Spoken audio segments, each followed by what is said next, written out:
All right, so this one, we're going to do the same thing, except we got to use the distributive property. So I'm going to push the 2 through. What's 2 times 2x? 4x. Wait a second. You guys know what you're doing. You must have an amazing math teacher. Yeah, I know. Go ahead and mention your other math teachers. I know. What's 2 times negative 1? Negative 2. So I always say it that way so you guys remember what to put in front of it, a minus sign or a plus sign. Is that really what it is? Well, I don't know. I'm sure there's a graduate student somewhere that would argue with you. But that's how we're going to do it. So now, once we do that, we got to simplify. In other words, we're going to combine, write this in your book, combine like terms. The numbers go with the numbers, and the variables go with the variables. Okay? So, what's negative 2 minus 3? Negative 1. Wait, no, not sorry. Okay, so here's the thing. Some of you guys are good at this. Some of you guys, not so much. So, here's what I want you to do. Negative 2 minus 3. You could do this on the 4-function calculator too.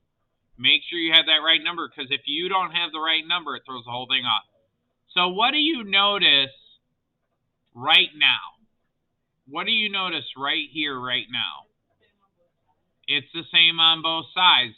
So what's going to happen is when I subtract 4x, in other words, I'm going to try to move the 4x over to the other side. I'm going to try to move this one over here.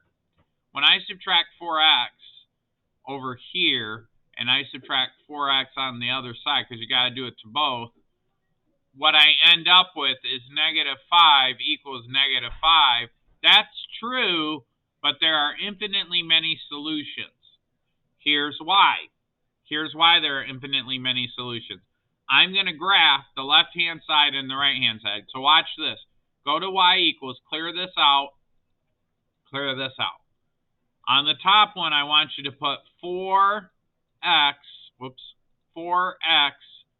minus 5, and then click zoom, and then choose option number 6 for zoom standard. That's the graph of the left-hand side of the equal sign. Remember, yes? Never mind. No, let's finish this. So notice that it's a graph of a line.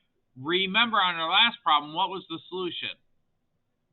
When the two graphs cross, the intersection, right? Now watch this. I'm going to plug in the right-hand side of the equal sign, which was 2 times the quantity, 2x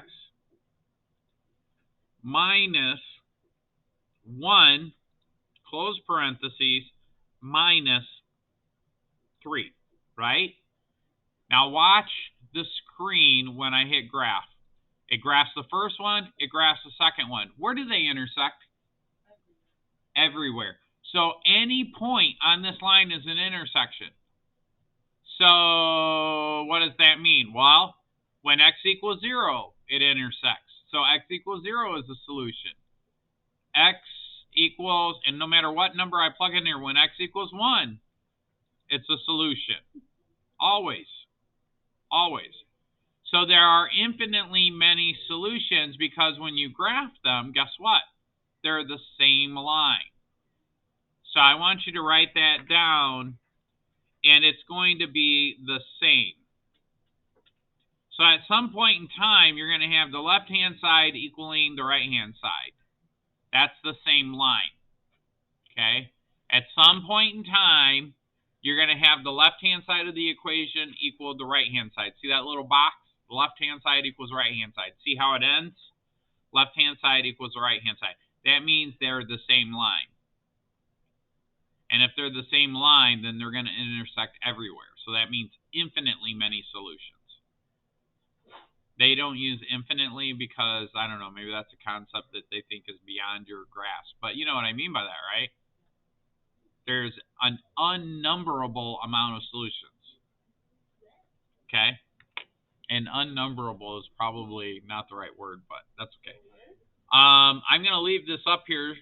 What I'd like for you guys to do now is try to do part C, which is this one here. Try to do that on your own, and then I'll go over it in just a second.